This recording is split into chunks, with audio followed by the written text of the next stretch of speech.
Bienvenidos a esta clase mecánica de suelos 2, grupo 1. Hoy es jueves 10 de marzo de 2022. Vamos a continuar hablando sobre incremento de esfuerzo, que es nuestro capítulo 1. Bien, entonces, en ese sentido, ahí está al frente lo que el capítulo, incremento de esfuerzo. ¿Y qué es lo que ya hemos dicho? ¿Por qué tenemos este capítulo acá? Por las obras civiles que manejamos, ¿no? Entendemos muy bien que ese es un ejemplo de obra civil, un edificio, y que este edificio tiene una cierta carga y esa carga va al suelo. Hay que evitar dos cosas principalmente: que falle al corte, como se puede ver en esta estructura, y que los asentamientos sean más grandes de los tolerables.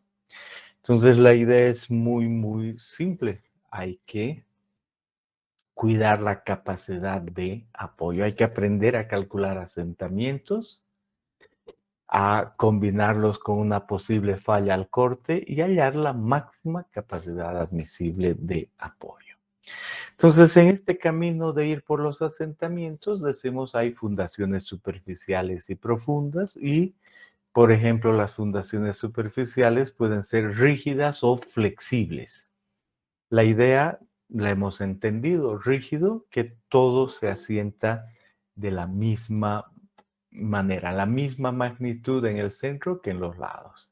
Y flexible, que evidentemente la fundación puede variar. ¿Cuándo voy a aprender de qué depende y las características? En fundaciones 1. En fundaciones 1 voy a poder ver aquello, ¿no? Déjeme un segundito, ahora estoy abriendo la segunda sala y no estoy entendiendo por qué de rato en rato se sale de la reunión. Entonces vuelvo a entrar, y no es el de internet, ¿no? Eso voy. Pero bueno, no importa. Sea como sea, en este momento voy a abrir la segunda sala. Y como me he salido, a alguien he perjudicado que no ha entrado. Pero si les sucede esas cosas en la vida, tienen que volver a intentar, ¿no? Con mucha calma, o esperar o intentar, ¿no? Eso es lo que estamos diciendo. Aquí vuelve alguien que estaba antes. Hecho. Entonces ya está abierta nuestra segunda sala. La primera ya está llena.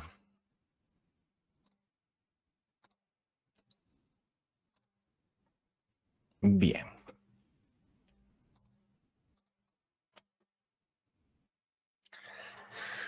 Pregunta Alexander Rodríguez Orozco.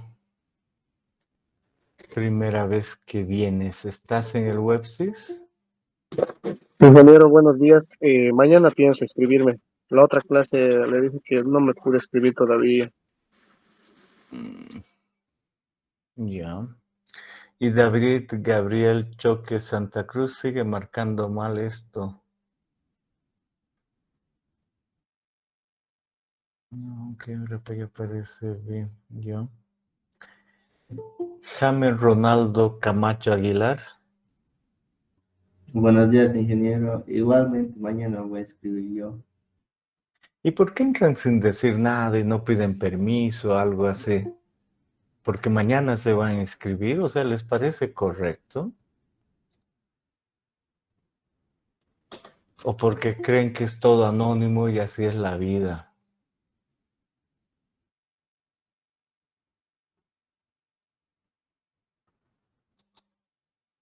Pero bueno, los dejo, porque mañana se va a inscribir.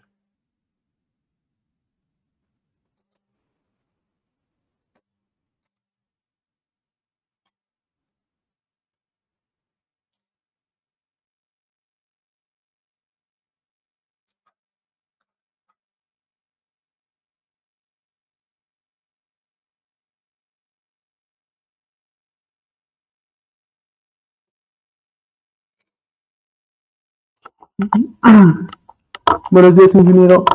Buen día. David Gabriel Checo, presente, ingeniero. ¿Quién? David Gabriel Checo, presente, ingeniero. ¿Y por qué me dices eso? Porque al parecer me llamaron, ingeniero. Me llamó. Se cortó mi internet. Ah, ya. Ya. Yo es que ya pasé otra cosa. Ay, Ya disculpa, de alguna ingeniero. manera no te estoy registrando bien, pero ya hemos charlado, ¿no? Estás Sí, en... ingeniero. La anterior clase no tenía audio y recién me pude comprar un aparatito. Y me he inscrito por el website, ingeniero. Me inscribí por el website en las inscripciones. Me escribí ingeniero. Ya. Ok, está bien, gracias. O Ya, sea, ingeniero. tú estás en Suelos 12 inscrito en el website. Sí, Ya. En la segunda sala están Johnny Elías Vera. ¿Tú estás en el website?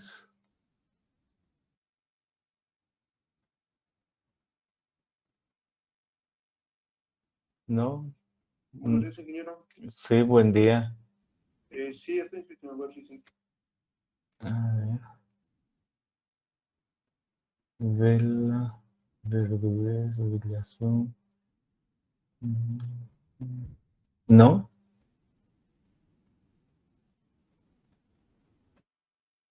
¿Seguro? A ver, repíteme porque ahorita voy a verificar eso. Repíteme si estás en el website, por favor.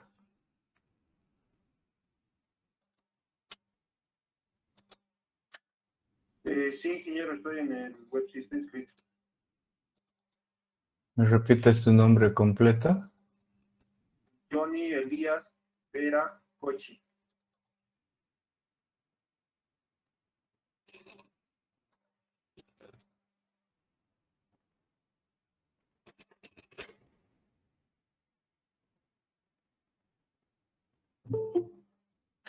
Ya, Vera Coche Johnny, les estás en el website.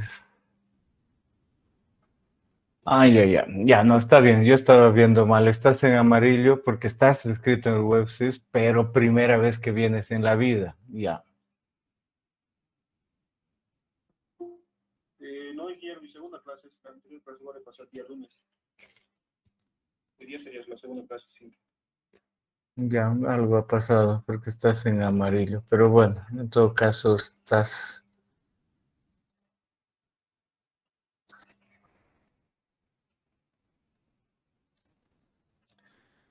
No, ya sabes, está relacionado con la sala 1 y 2, ya, está bien, pero quería entender qué es lo que pasa.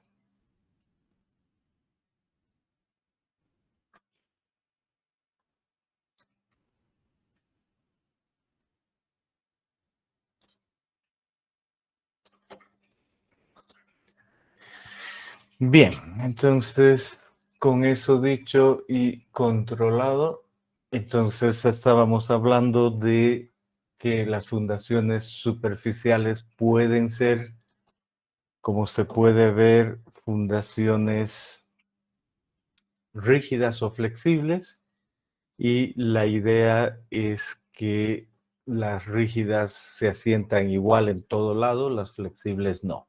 Que en fundaciones uno van a ver que eso está relacionado con el módulo del hormigón, con el espesor. No es lógico que si tengo hormigón y tengo 1 metro de fundación o 20 centímetros, va a ser diferente. El 1 metro va a tender a ser rígido, de alto me refiero, y los 30, 20 centímetros flexible, en forma general. Ahora nos basta entender la diferencia. Bien, con eso en mente, seguimos adelante y ¿qué otra cosa hemos dicho y estamos simplemente repasando?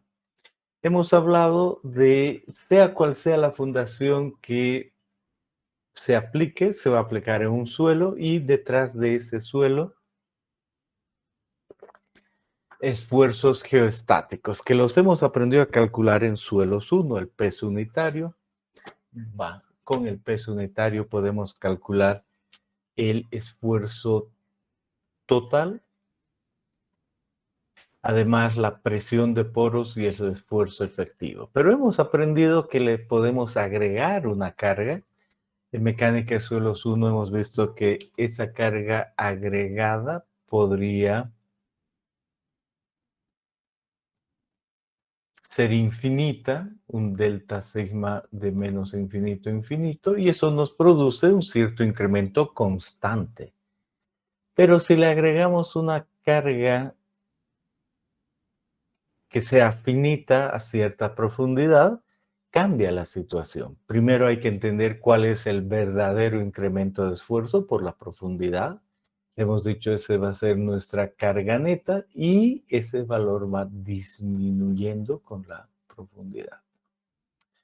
Y ahora en este capítulo vamos a eso, a calcular el cambio de esfuerzo inducido, primero total y después en el tiempo efectivo. Entonces por eso entra aquí. Y en función de la profundidad. Ese es nuestro capítulo, ¿no? Eso es lo que nosotros ya hemos dicho. Muy bien. Entonces,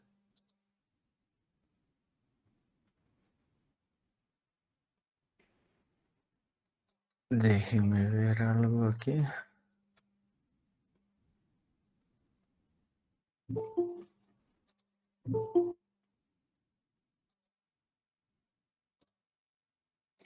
Bien. Entonces, seguimos aquí, decimos excelente. Entonces, con eso mencionado, nos hemos abocado la primera clase de este capítulo a ver cómo calcular esa carga neta, ¿no? Esa es básicamente la idea, cómo calcular la carga neta. Y hemos entendido que es el cambio de esfuerzo efectivo. Ahí hemos hecho un ejercicio y hemos dicho, es importante ver el detalle, ver las posiciones del nivel de agua, saber antes, después. Y ese ejercicio ha sido hecho para la anterior clase. Hemos enfatizado en lo importante que es hacer ejercicios, tenerlos en una hoja, nombre, fecha, el ejercicio y al final del ejercicio la firma. Y para hacer otro en la siguiente hoja. Y para hacer otro en la siguiente hoja. Y cuando pida, tienen que tener todos los ejercicios, ¿no? Eso es importante. Todos los ejercicios. Bien, entonces ya hemos mencionado eso, la anterior clase, quizá sobre carga neta y hasta aquí ha surgido alguna pregunta. Si ese es el caso, pueden hacerla en este momento que estamos haciendo el repaso de lo que sabemos.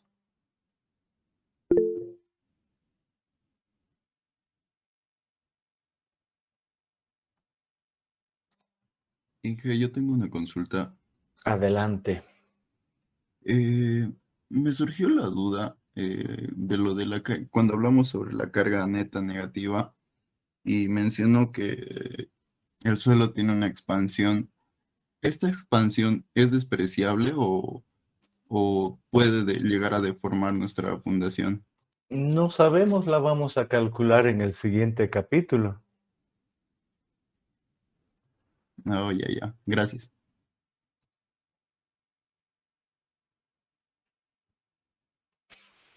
¿Algún otro detalle?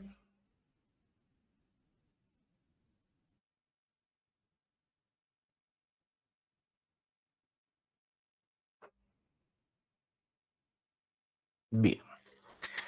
Entonces ya sabemos aquello. Si en este momento yo les dijese, por favor, suban su tarea, que ni siquiera era para ahora, sino para la anterior clase, suben. Y si han hecho, excelente, han aprendido y era su obligación. Si alguno no ha hecho y digo suba su tarea, entonces ya no puede dar el primer examen asociado con esto porque no ha hecho su tarea. Es así de serio. No hay que jugar con eso. No es que no debe estar bromeando.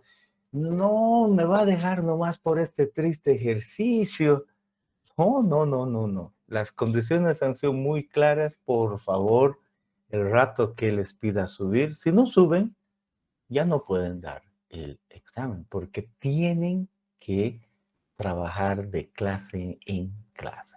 Ahora, no voy a pedir subir todas, pero tienen que estar listos en todas. Tengan mucho cuidado con eso. Bien, después de eso, de ese ejemplo 1.1, también hemos dicho, sigamos adelante y entendamos, una vez que sabemos la carga neta, qué sucede abajo, ¿no? Esa es la clave, el incremento por debajo. O sea, en otras palabras, la idea aquí de tenemos el valor, solo nos vamos a lo inducido. Primero es total, pasa el tiempo, se disipa la presión de poros y es efectivo. Y ese valor disminuye. Muy bien. ¿Cómo disminuye? Hemos entendido que de esta manera, si uno ve con ese enfoque, si ven el centro de esa manera, y disminuye en forma de bulbos de presión. Estoy solo repasando lo que sabemos. Y ese valor se calcula con métodos aproximados, con el método elástico, probabilístico, numérico, que no tiene por qué dar lo mismo, ¿no? Pero se calcula así.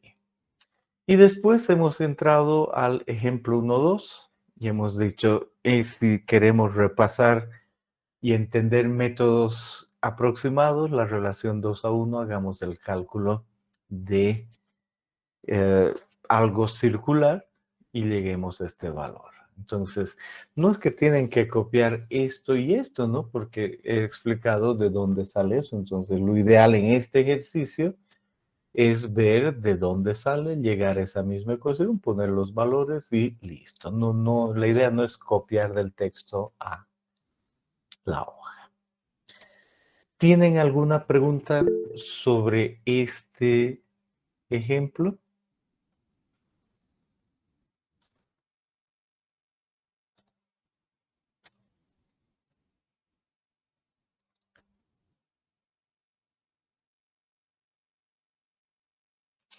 Bien.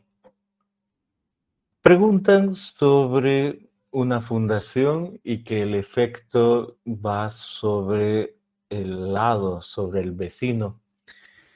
Entonces, evidentemente, este gráfico muestra que si yo construyo aquí al lado, perdón, ustedes no han visto, pero bueno, a ver, tengo que volver, aquí ya, he vuelto, entonces ahora sí puedo graficar. Si construyo algo aquí al lado, puedo imaginarme y decir, voy a construir otro tipo de fundación, una losa de fundación que no sea circular, y esa losa de fundación la pongo a esta misma profundidad. Pero la sección voy a dibujar es otra, me invento. Y digo, esa otra losa en un terreno luce así. Pero la clave es que a este nivel de fundación equivale a una carga uniformemente distribuida ahí y actúa sobre el suelo de cierta manera, Todavía no sé grandes detalles. Y observo y digo, ¿y en esta porción de suelo ahí influirá ambos? Y la respuesta es sí, influye una e influye la otra. Entonces tengo que tener cuidado. Todavía no sé cómo calcular, pero influye. Esa es la respuesta a lo que han escrito.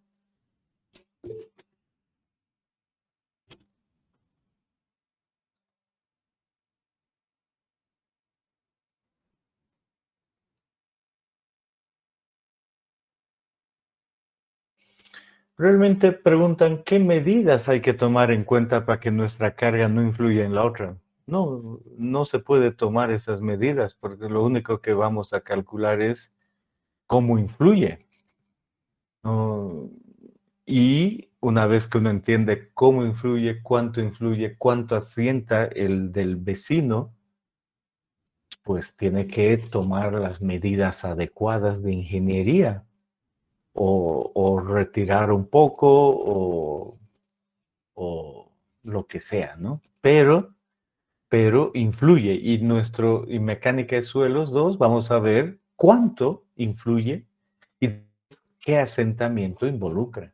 Y sobre eso uno decide, ¿no? Pero no hay eso de que no influye. Ahora, ya en concepto general, si uno dice, no, no, que no influya nada, todo es mi terreno y es un terreno de 5 hectáreas, entonces yo quiero hacer esta construcción y al lado esta otra y listo. Entonces es por supuesto posible y separarlas lo suficiente para que no influya. Pero eso no es de la vida real, ¿no? Uno hace un edificio al lado del otro y al lado del otro. Uno influye sobre el otro, que quede muy, muy claro. Uno influye sobre el otro. Ahora que ignoremos eso es otra cosa, pero estamos aprendiendo a calcular eso. Uno influye sobre el otro. ¿Algún otro detalle?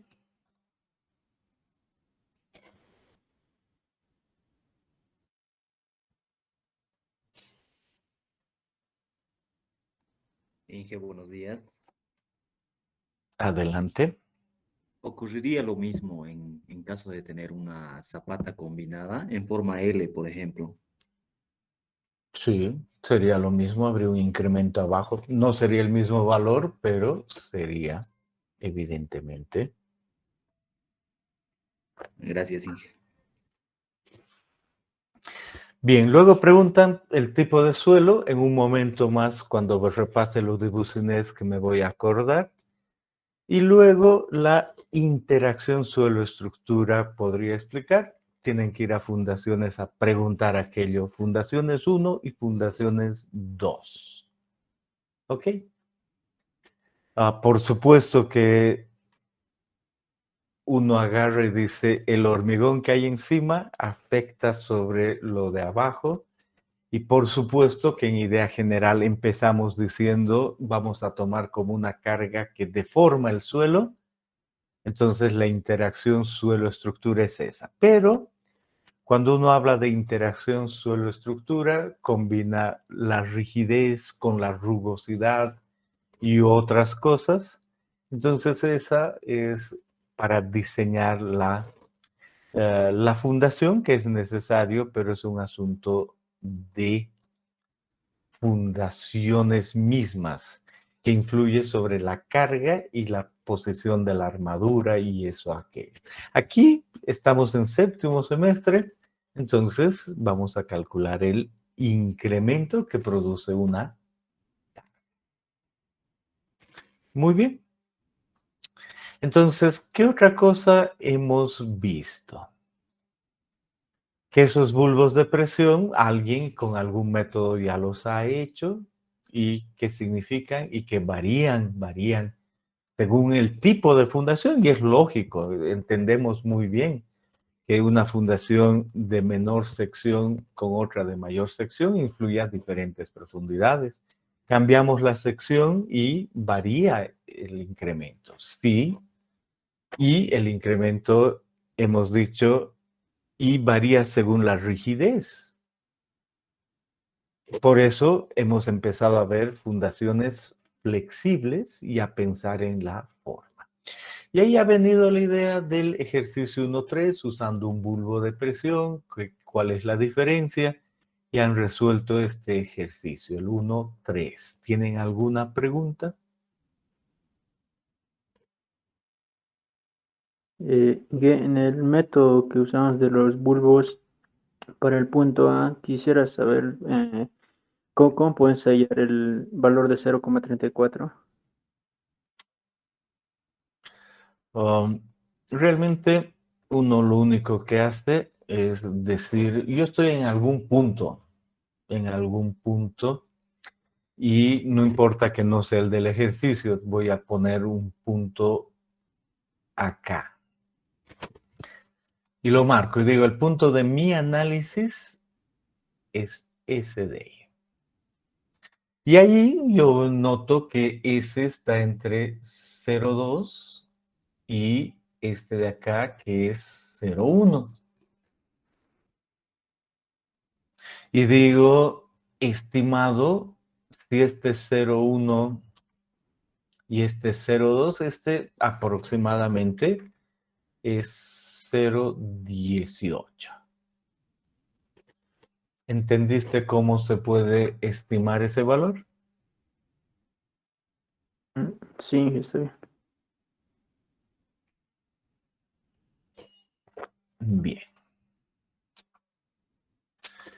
Y luego hemos ya dado la idea del método de Boussinesq y hemos dicho, este es otro método. Y los anteriores, el primero era muy aproximado, los otros pueden tener bulbos muy exactos dependiendo de dónde los hayamos sacado, pero igual termina siendo gráfico. La estimación que acabamos de hablar es un método aproximado. Y existen otros métodos. Empezamos diciendo, Boussinesq plantea algo, ¿y con qué hipótesis? ¿En qué casos? Nos dice, mire, usted tiene un suelo, ese suelo puede extenderse de izquierda a derecha y esa extensión, no, eso borro un ratito, ese es el suelo. Y esa extensión puede ir de menos infinito hasta el otro lado que es infinito.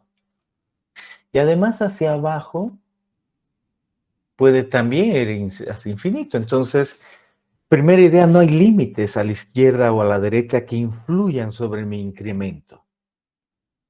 Y es un poquito también me habla sobre lo que decían, cómo limito el incremento. Si termino poniendo algo muy rígido aquí, tiene que influir, porque la hipótesis es que no influye, ¿no? Que es muy grande, sin intercepciones. Y luego, si considero un suelo, eso también he visto en la anterior clase, y digo, ese suelo, voy a tomar una porción de ese suelo ahí. No, no es una partícula, es una parte del suelo. O tomo otra porción del suelo, pero a este lado. O una más abajo. Entonces dices, no importa las mismas propiedades, entonces es homogéneo, tiene que ser homogéneo. Y además digo, y ahora voy a ver las propiedades en diferentes ejes.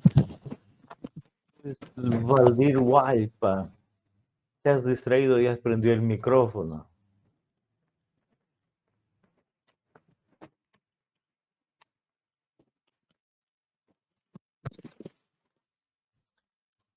¿Estás en esta clase o estás jugando fútbol o algo? A ver, Luis Valdir Huaypa.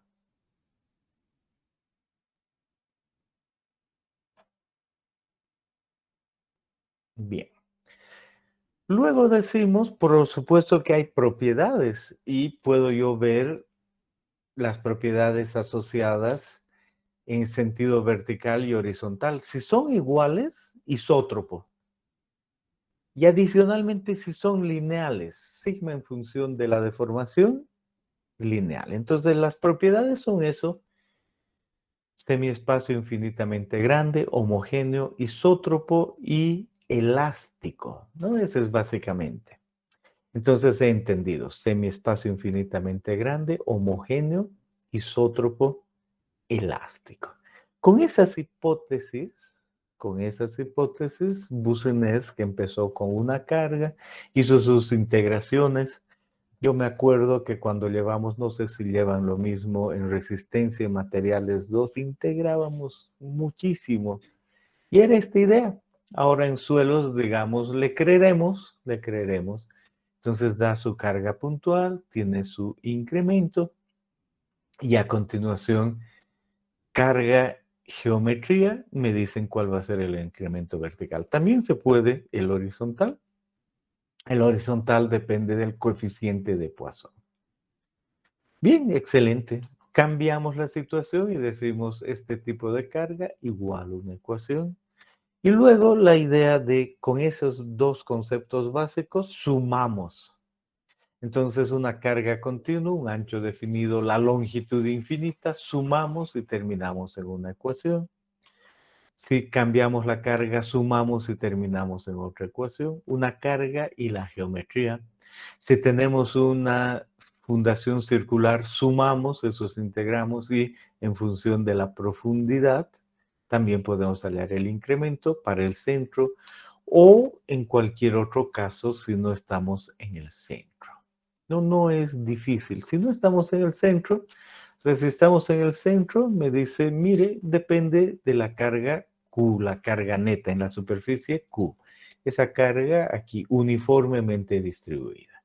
Y además depende de la geometría, el valor de R, y aquí dice que es R, el radio. La profundidad Z donde estamos hallando en el centro. Y listo, solo está la ecuación. Esta otra dice lo mismo, pero aquí le agregamos R, ya no es en el centro. Entonces hay que hallar un valor de A y un valor de B con la misma idea. ¿Qué es R minúscula? Y ahí hay tablas que están en nuestro texto y nos dice, ay, con esa geometría Z sobre R, encuentre un valor aquí cualquiera, ese es uno cualquiera, ¿no? Sabiendo uno y el otro, halle A'. Esta es A'. Y otra tabla le va a dar el valor de B', que es idéntica, pero no en números, sino en cómo se hace, va a hallar B', igual puede hallar el incremento de carga vertical. Y hasta ahí hemos llegado a la clase anterior. Ahora hemos hablado un poquito más de cosas. ¿Qué quería que quedó pendiente? Pues se me pasó decir, voy a volver a leer lo que hablan. Ya. Entonces, volvamos atrás y decimos para responder a lo que preguntaron y volvemos a estas hipótesis. ¿Dónde estamos? Ahora sí puedo volver atrás y vuelvo aquí a las hipótesis y digo, ¿qué propiedad está detrás? No ha quedado muy claro ahora porque estaba en métodos aproximados, pero a partir de ahora voy a ver muy claro. El módulo E del suelo está detrás de esto, aunque en las ecuaciones que estamos viendo como resultado, no es que ha quedado, ¿cómo se dice? No es que es claro, no es más. Entonces digo, ¿qué es el módulo de deformación, no? Si es que yo agarro y digo, voy a tomar este suelo, le cambio el color y digo, este suelo en esa posición tiene una relación, ahí esto sé que salió feo, ¿no? Pero para que no salga tan feo, vamos a utilizar la otra técnica. Déjenme solo un segundo.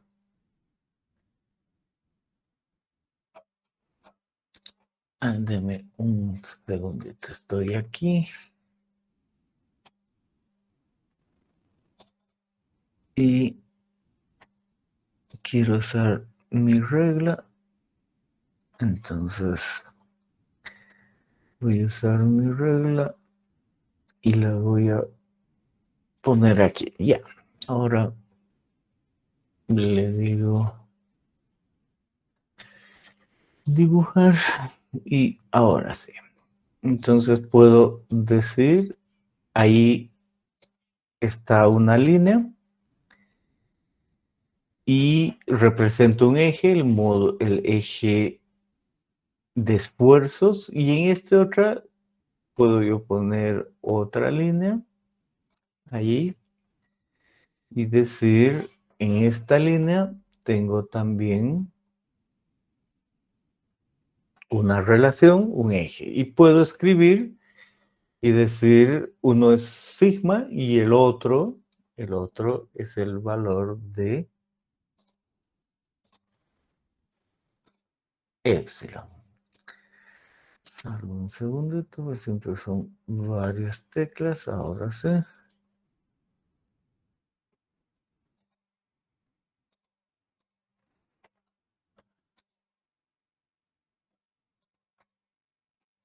Y ahora sí puedo escribir aquí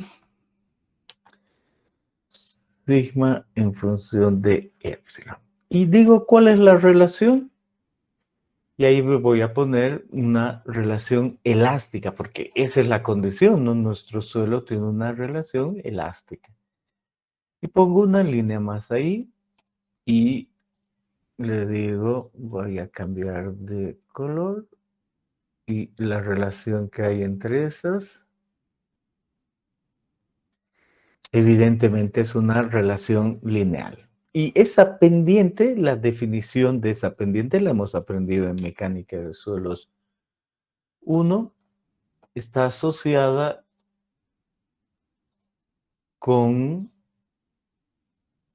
el módulo de deformación, ¿no? Esa es la clave.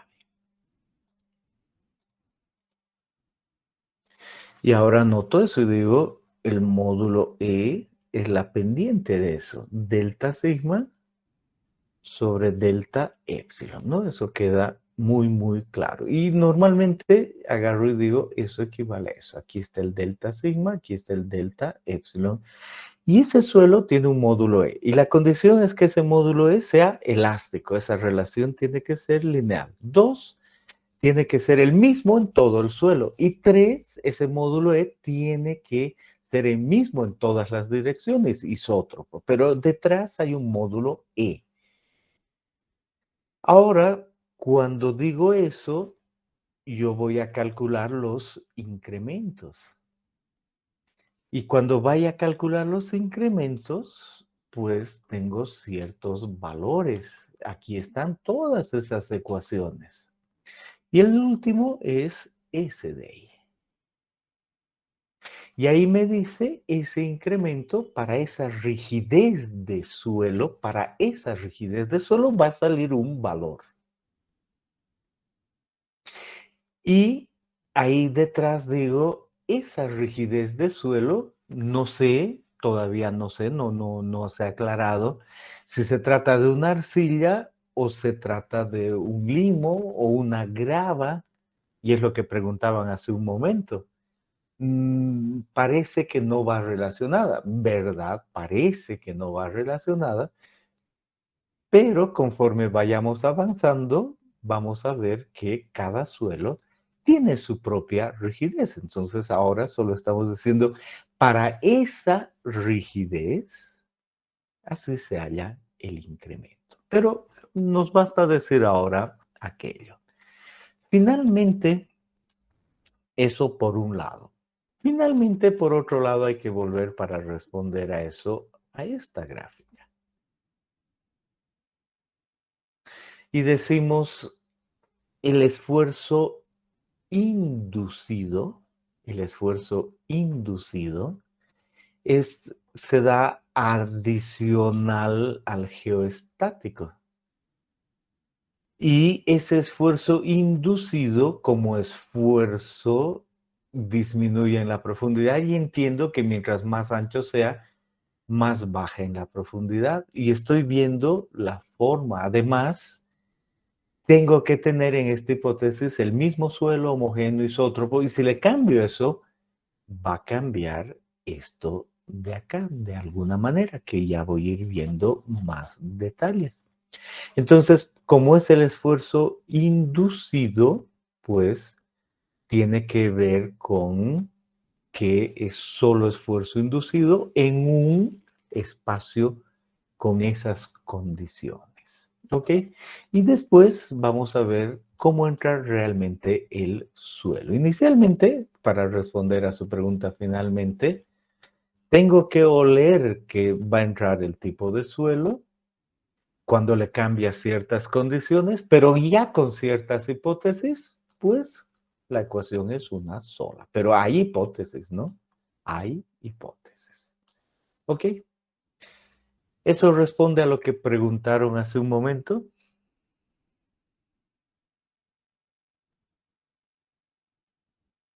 Bien. ¿Qué otra cosa queremos ver el día de hoy? Incremento de esfuerzo es nuestro tema y queremos entrar a otras secciones. No es difícil, decimos si estamos tomando otra sección, podemos tomar, por ejemplo, el área rectangular. Entonces ahí tenemos BL y decimos por debajo queremos el incremento a una cierta profundidad y decimos vamos a integrar. No importa quién integra, no necesariamente era Boussinesq, pero para integrar más fácil en la esquina. Entonces marcamos bien ahí, decimos esquina. Y alguien agarra y dice, voy a yo decir que M es B sobre Z, B el ancho menor sobre Z, donde queremos, geometría. N, L sobre Z, geometría. Y el incremento de esfuerzo que quiero hallar en la esquina de una fundación rectangular es Q por un factor I. Y ese factor I es un poquito más grande, pero es cuestión de geometría. M y N. Eso es todo. Entonces uno solo utiliza esa ecuación y puede hallar el incremento en un área rectangular. Y ese incremento aparece de esa forma y dice, ahí tengo 1 sobre 4pi, 2mn raíz, etcétera, ¿no? Está bien. Aquí arco tangente de ese valor.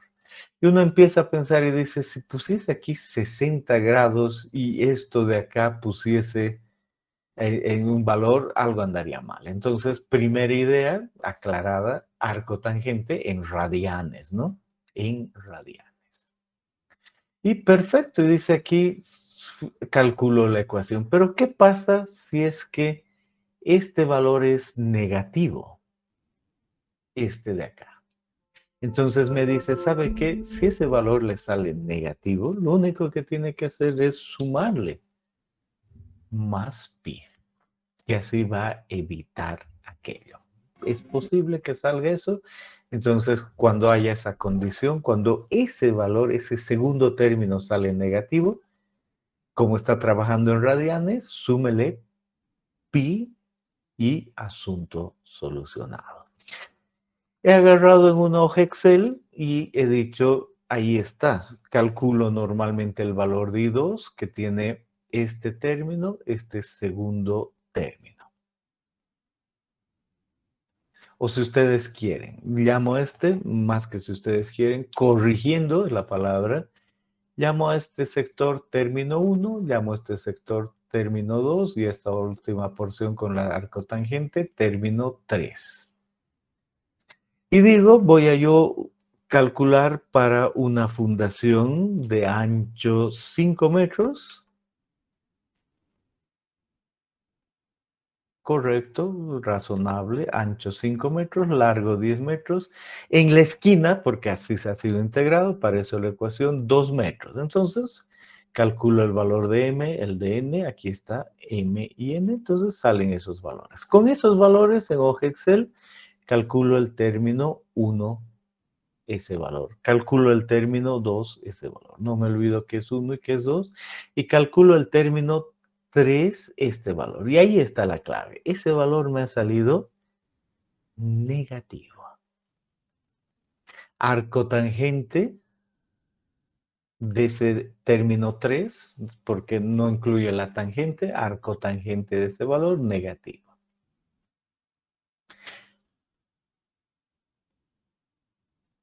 Entonces, ¿qué hago? Le sumo pi. Aquí está. Menos 0,8 más 3.14, 2 punto algo. Entonces los otros términos se mantienen y el resultado es que debo usar este con ese.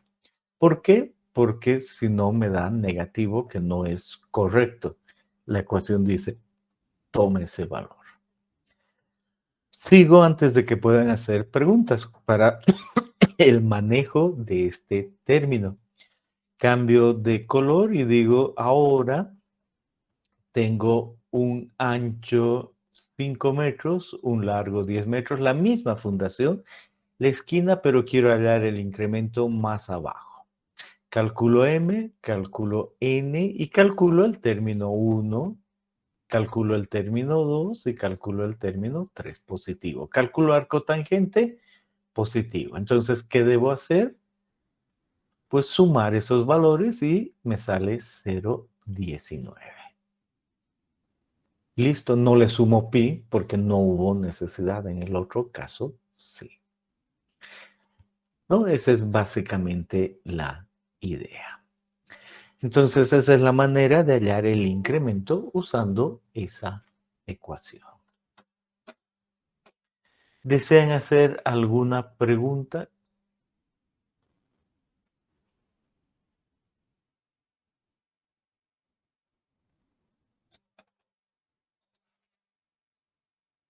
Bien. Entonces es muy simple, solo cuestión en estos casos de tomar lo que acabamos de decir, la esquina y calcular el factor i y el factor i con esa salvedad del valor de pi. Y listo, no hay mayor problema. Por supuesto, algunos otros autores han dicho, yo voy a hacer una gráfica de eso. Me gustan mucho más las gráficas, sobre todo hace años, ¿no?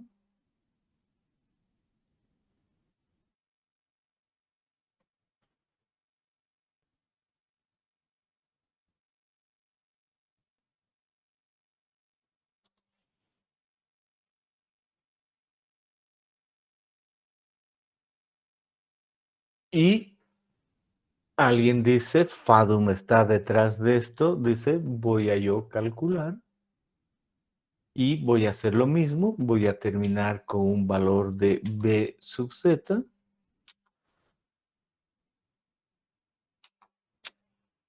Dame un segundito.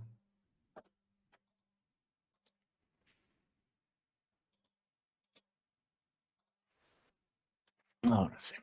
Entonces me dice, voy a ver el valor de b sub z, voy a ver el valor de L sub z y voy a poder calcular ese mismo factor i. ¿Dónde voy a obtener más precisión? Con la ecuación. Y en más detalle me dice aquí, ¿no? Aquí está el b sub z, el L sub z y el valor de i, cualquier valor de eso. A eso se refiere. Y se puede calcular. Otro autor dice, no, yo voy a dar esta gráfica. No quiero que sea en la esquina, que quiero que sea en el centro. Solo hay que prestar atención a la gráfica que estamos usando. Y dice, Z sobre B, L sobre B tal relación, la que se escoja, y ahí se da y aparece nuestro incremento. Excelente. Es cuestión de ver la gráfica. Y ahí viene algo que preguntaban hace un momento y decían, entonces, el bulbo de presiones, ¿cómo se ha utilizado? Bueno, hay que ver de dónde ha salido, de qué libro y ver arriba y decir, este bulbo de presiones lo he calculado usando el método de Boussinesq, les soluciono la vida. Entonces, ¿qué hipótesis se ha tomado para calcular el bulbo de presiones? Las de Boussinesq. Alguien podrá decir, yo he hecho mi bulbo de presiones para que utilicen después, utilizando el método de Haar, es uno que viene a continuación, el probabilístico. Está bien, solo la idea es que hay unos bulbos de presiones y uno lee de dónde ha salido aquello. ¿De acuerdo? Esa es básicamente la idea. Y aquí pregunto, alguien ha escrito aquí dentro de las preguntas, ha escrito, no le entendí, el incremento se refiere al coeficiente. Ya creo que ahora que he vuelto a leer, porque hace rato mientras hablaba de idea, decía lo siguiente. Si vuelvo en esta gráfica a esto de acá, pues estamos hablando de que el incremento, vamos a decir el incremento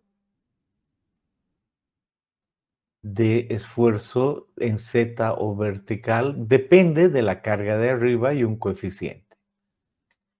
El incremento como esfuerzo es ese y el coeficiente es ese, ¿no? Estrecha relación, solo depende de la carga. ¿No? En el fondo, no sé qué dije en su momento, pero esa es la relación. Y el coeficiente I2 es el que se calcula con la ecuación.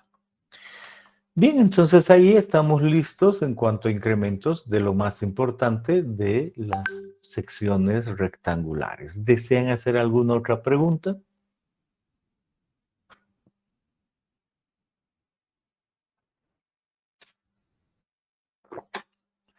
Bien. ¿Dónde se calcula? Dependiendo la gráfica, dependiendo de lo que diga el texto. En nuestro texto dice esto en área, en el centro. Estas otras en la esquina. Esta ecuación en la esquina. Bien, entonces llegamos a eso y decimos ahí yo tengo una fundación.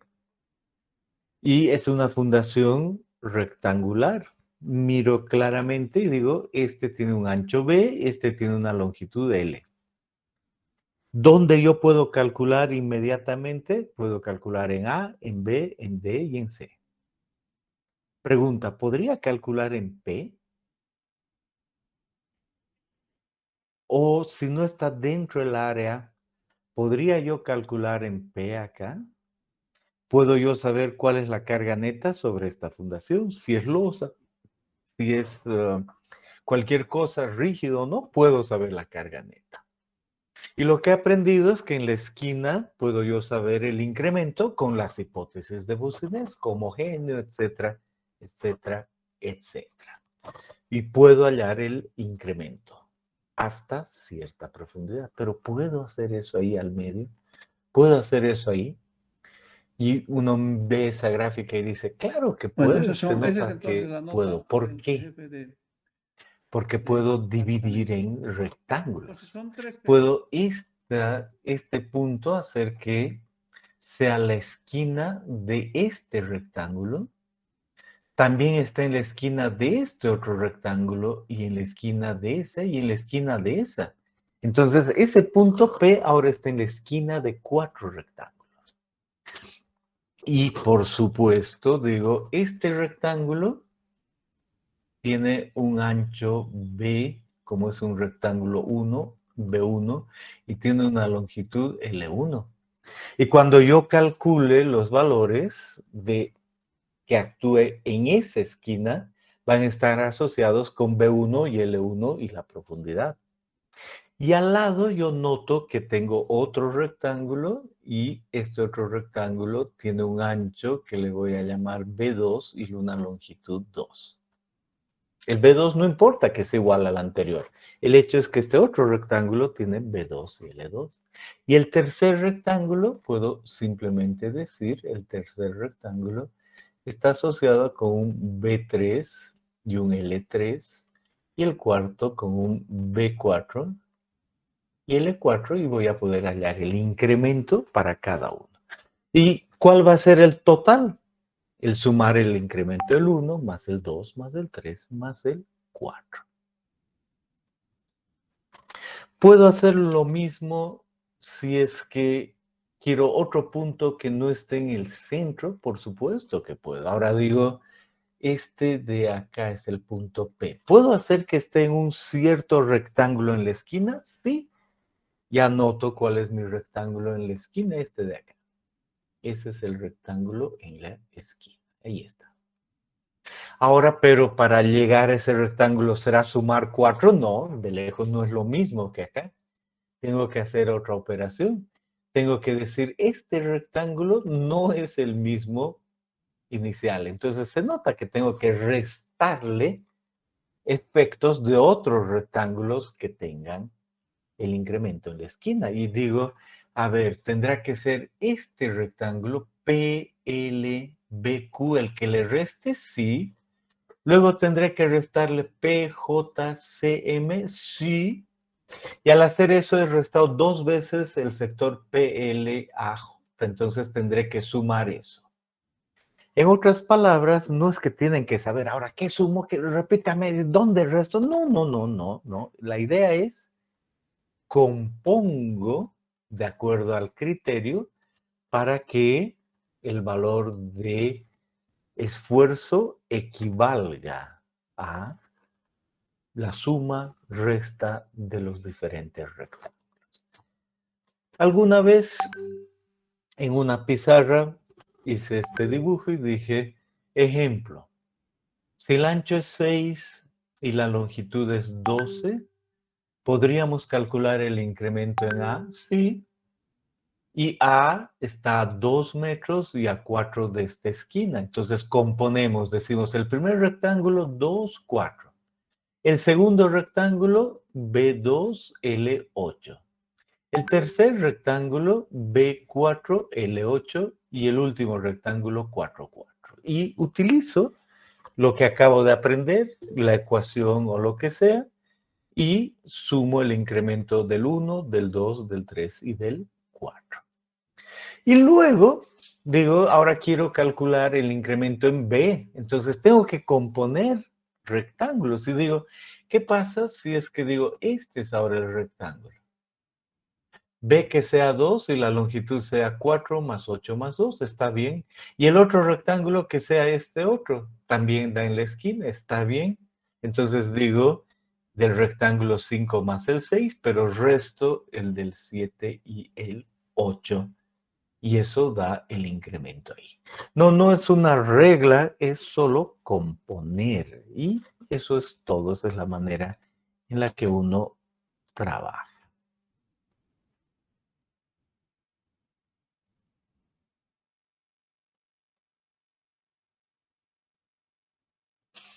Bien. Luego dicen, quiero hacer una pregunta atrasada y F en los subíndices.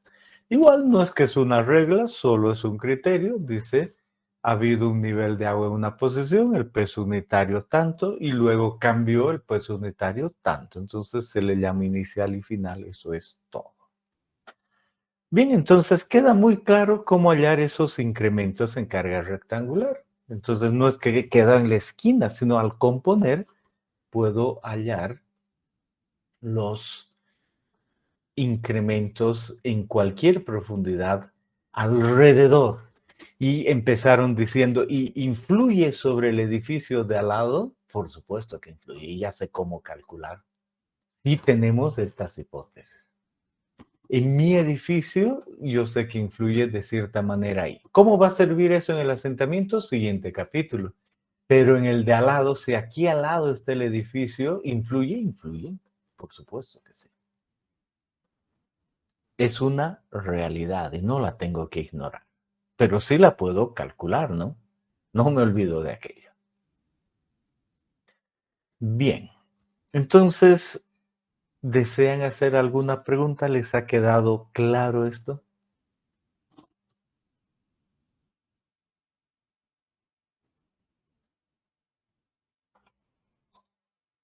Bien. Seguimos avanzando en esto de varias ecuaciones y encontramos ahora esta relación de Boussinesq y dice, llega alguien y dice Newmark. Me ha quedado claro que he ido de puntual a lineal, luego a continua, luego a circular y después a rectangular. Y si realmente el área fuese cualquier cosa, ¿podría yo hacer un cálculo? La respuesta es sí, podría. Entonces digo, Newmark dice, voy a tomar circulares y voy a ordenar la ecuación. Y la ecuación para incremento circular con Boussinesq es esta, reordenada. Entonces dice R sobre Z, incremento sobre Q. Y empieza Newmark y dice, voy a yo poner a ese valor 0, incremento 0. Y luego dice, este valor, delta sigma sobre Q va a ser 0,1, luego 0,20 o el incremento que quiera. Y el valor del radio por unidad de profundidad, el radio por unidad de profundidad, va a ser el que salga de esta ecuación, que es de incremento de esfuerzo. Entonces tomamos como ejemplo y decimos, por ejemplo, 0,20. Y decimos 0,20 y me sale el radio 0,40. Entonces nosotros, Newmark dice, pero nosotros podríamos repetir y decimos, entonces yo quiero graficar ese círculo. Es un radio, pero no tiene dimensiones. Delta sigma sobre Q adimensional, R sobre Z adimensional. Entonces yo me doy un ancho unitario, AB. ¿Cuánto es en ese valor? En mi pantalla, esos son unos centímetros. En su pantalla puede ser más grande o más pequeño. Yo me doy para graficar. ¿Y cuánto es 0,4 de eso? Entonces digo, más o menos 0,4 será de aquí ahí más o menos, con regla puedo yo ver, y 0,4 de eso equivale a, en este caso, vamos a decir, a este valor, ese y ese, y ahí trazo un círculo, se ve el círculo, ¿verdad? Y así hago lo mismo para los incrementos que quiera. Esos círculos se asocian con eso. El valor de radio asociado con este valor unitario. Y así trazo esos círculos. Quiero menos, voy de 0 a 0,10 o de 0 a 0,20. Quiero más, voy de 0 a 0,01 a 0,02 y me van a aparecer muchos. Pero así se hacen esos círculos. Están relacionados con el incremento de esfuerzo y están relacionados con la profundidad. Y después Newmark dice, ahora voy a hacer otra división. Voy a dividir esto en diferentes partes. Aquí dice, este primer cuadrante, 1, 2, 3, 4 líneas, me va a quedar 1, 2, 3, 4, 5. Además cuento y de aquí hay 1, 2, 3, 4, 5, 6, 7, 8, 9 y el infinito, porque el último sale infinito, 10 círculos. Entonces aquí me dice, he logrado hacer 200 elementos. Podría ser más o menos con lo que les acabo de decir, pero entiendo cómo he hecho la gráfica.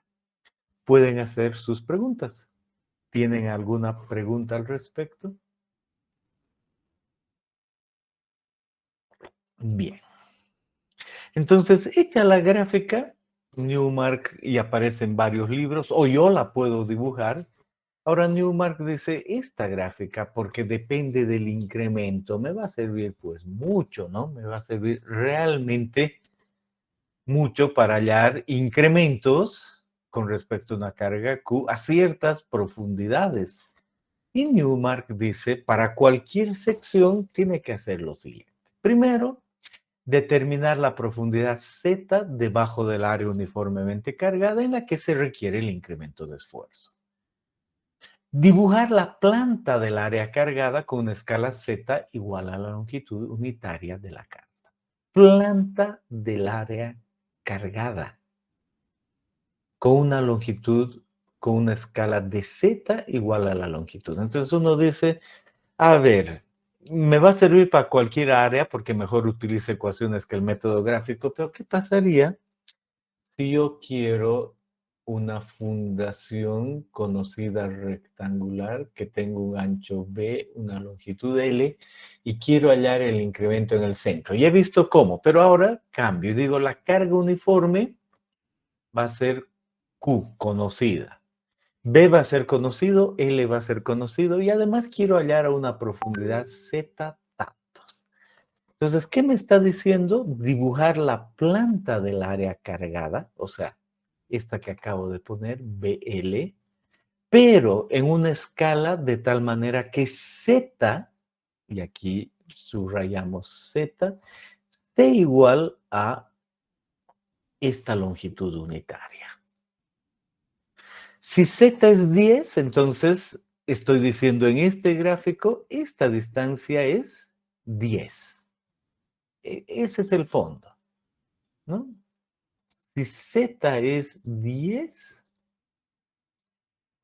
eso es 10. Si Z es 2, eso es 2.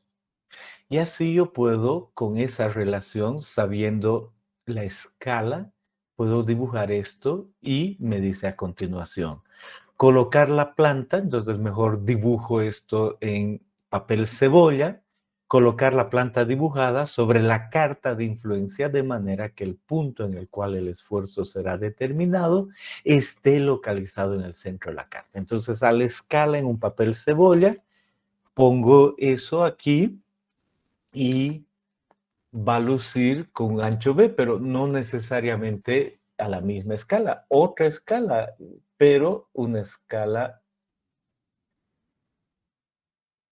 que esté relacionada con lo que acabo de decir. Y ahí está mi fundación, no lo he dibujado bien, y en el centro el punto que estoy analizando. Y finalmente me dice contar el número de elementos M de la carta encerrados en el área. Entonces, en esta sección a esa escala entra ciertos elementos ahí dentro. ¿Cuántos? Los cuento con calma. Tendré que usar decimales si es necesario. No importa, la clave es contar. Y ahí está, al contar me ha salido un valor de m.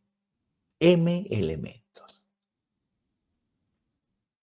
Entonces, Newmark dice ahora, lo único que tiene que hacer es delta sigma, el incremento, no va a ser nada más y nada menos. Y subrayamos aquello aquí y decimos, va a ser igual a eso.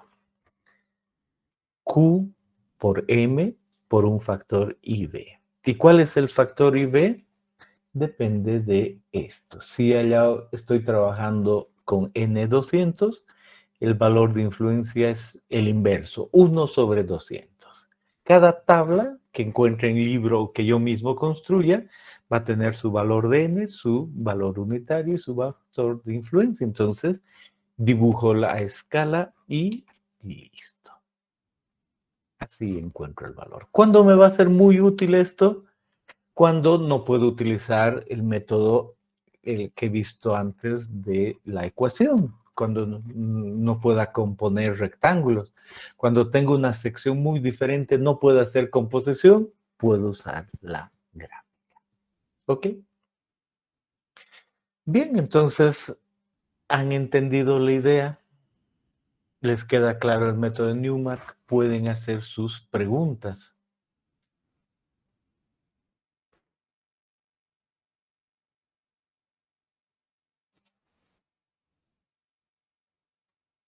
Bien. Por último, en el método de Boussinesq se avanza y algunos autores con las mismas hipótesis empiezan a hacer otras integraciones y dicen, en la vida posiblemente me tope con fundaciones como las que están acá. Y fundaciones de ancho B, longitud L, pero con carga 0 a un lado y al otro lado Q. O quizá con fundaciones con Q a un lado, Q', al otro lado también Q' y al otro Q. Entonces ha habido gente que ha integrado, ha dicho, bueno, depende de dónde, ¿no? Quiero en una esquina, quiero en el centro, etcétera. Entonces ahí dice, hay un centro en cierto lugar, hay una resultante en tal otro lugar, etcétera. No nos preocupamos. Y la clave es que terminan dando sus propias ecuaciones. Primer caso, el incremento depende de eso. Una ecuación más larga, dependiendo de más factores, pero siempre lo mismo. Pero por supuesto, ya esto involucra más factores. O este otro, lo propio. Ya no vemos el detalle, simplemente decimos, se puede hacer esa integración. Y nosotros, como ingenieros civiles, entiendo que en resistencia a materiales 2 podrían hacer su propia integración, pero desde el punto de vista de geotecnia y mecánica de suelos, buscamos el libro que ya nos dé la ecuación, vemos cuál es la geometría, la carga, y podemos hacer cualquier cosa. Esa es la idea. Muy bien, entonces una vez que hemos aprendido todo eso, viene un ejercicio, pero pueden hacer sus preguntas.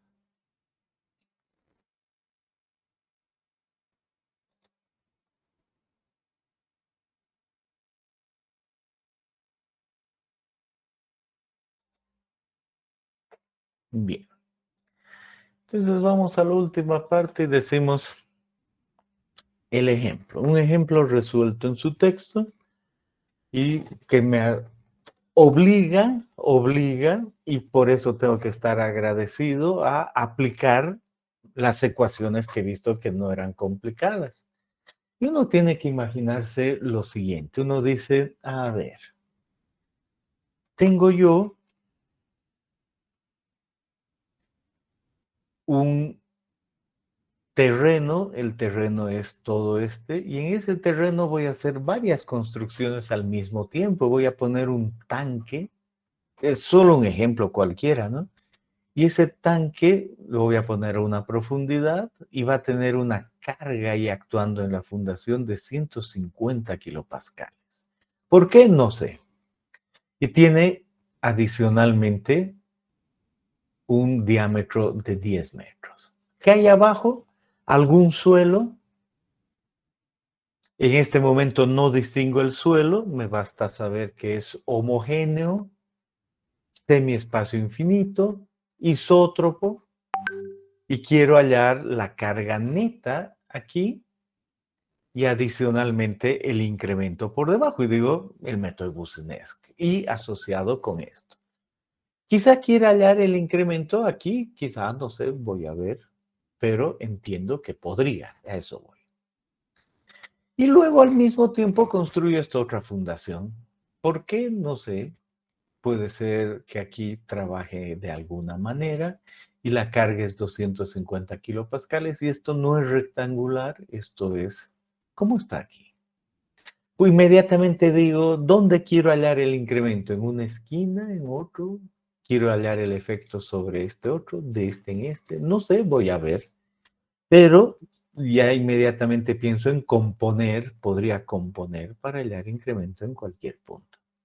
Y luego hay otra zona, y conozco a qué distancia se construye algo rectangular puro, algo cuadrado puro, y hay situaciones. En este ejemplo, aquí al decir no queda claro, pero les digo que además tiene diferente nivel freático. En una zona, el nivel freático, una posición, y en la otra.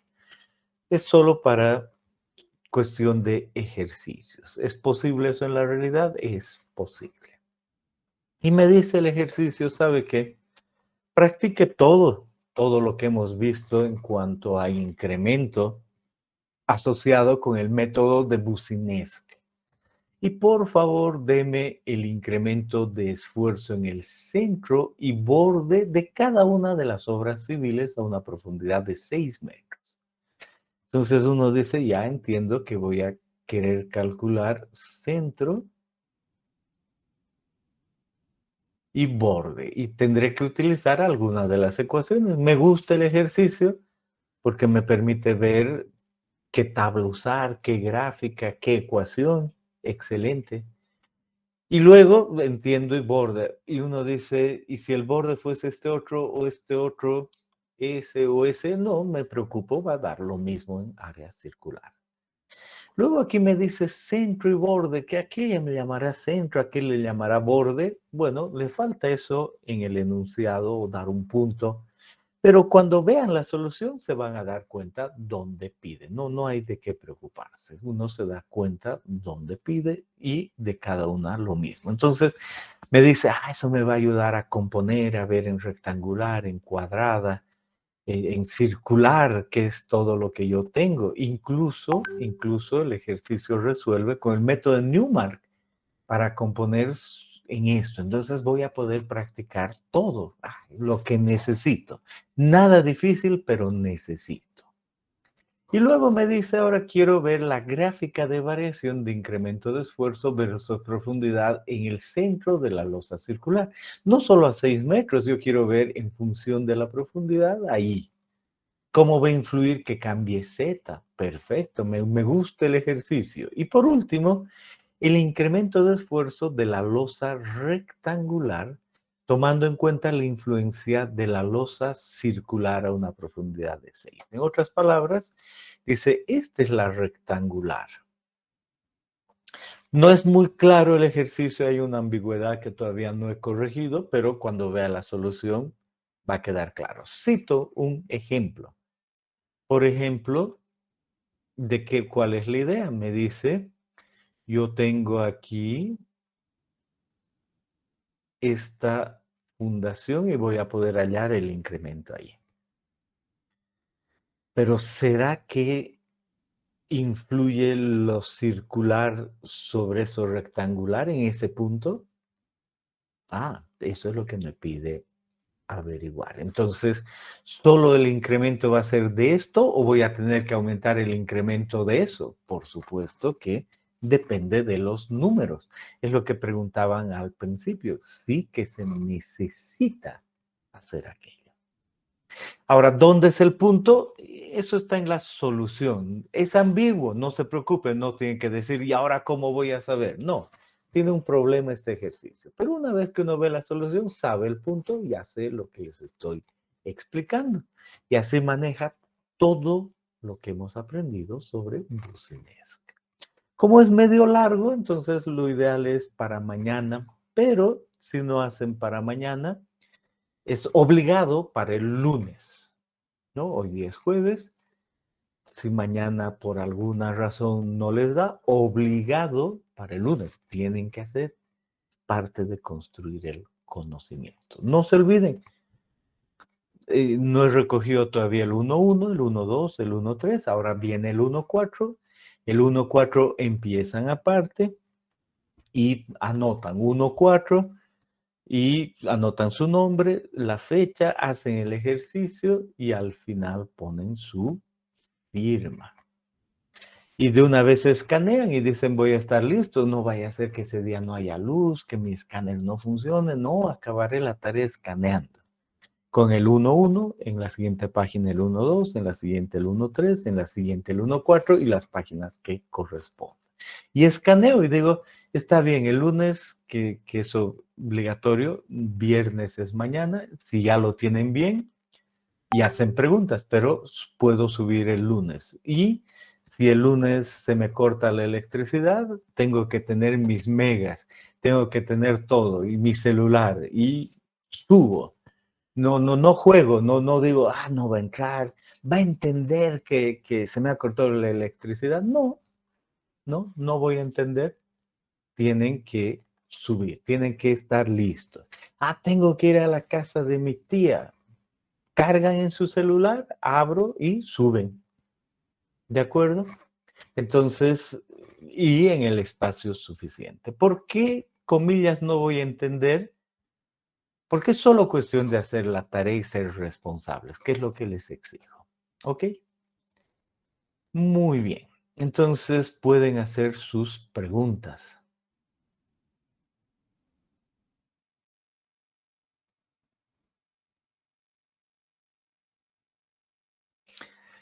Y mientras quizá hagan una pregunta, agarro y aquí lo que quiero es ver las siguientes, ¿no? Entonces,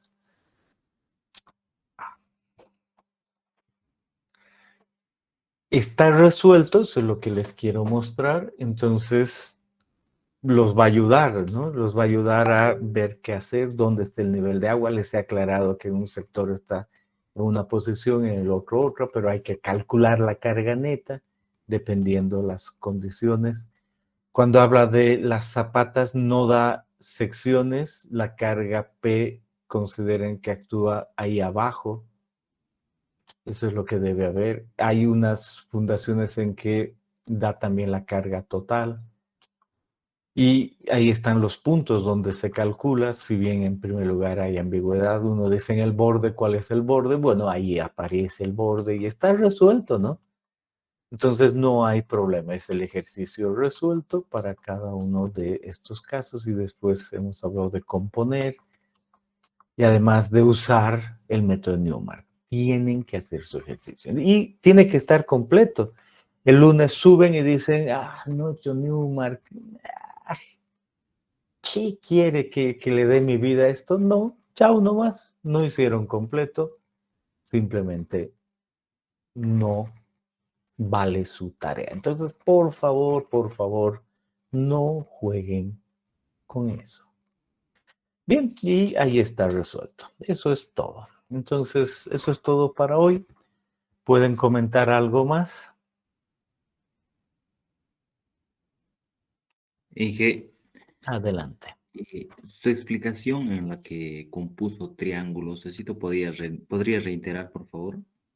No, porque es componer, entonces no es que tienes que aprender cómo compongo yo, tienes que componer, ¿ok?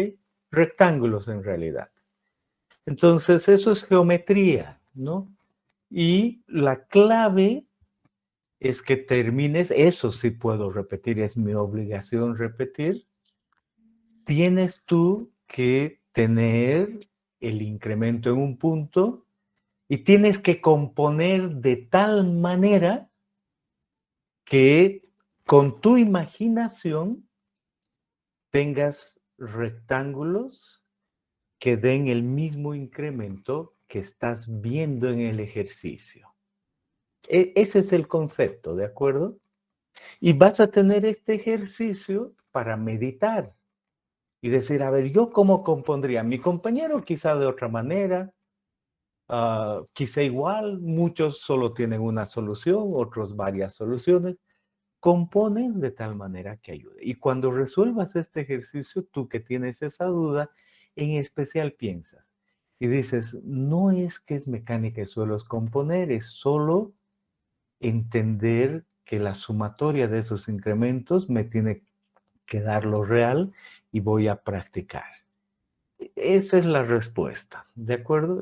Ves claro, ¿no? No te estoy jugando sucio, no te estoy diciendo que no debes saber, solo que tienes que enfocarlas de esa manera. Bueno, Inge, gracias. Y por supuesto, te toca a ti en el ejercicio pensar más en eso. Y si surge alguna duda para la siguiente clase, después de aplicar, ahí dices, voy a aplicar, pero no le voy a preguntar cómo compondría. No, me vas a preguntar cosas específicas sobre algo que dudes. Para eso estoy, ¿ok? Pero resalto, componer no es mecánica de suelos, no hay reglas. Hay que asegurarse que los rectángulos sean, y no es a ti, a todo el curso, hay que asegurarse que los rectángulos reproduzcan. No es mecánica de suelos, es solo una forma de trabajar. ¿Ok? Bien, estamos listos. Ya me pasó el tiempo, 3 minutos. Tengan muy buen día. Nos vemos mañana.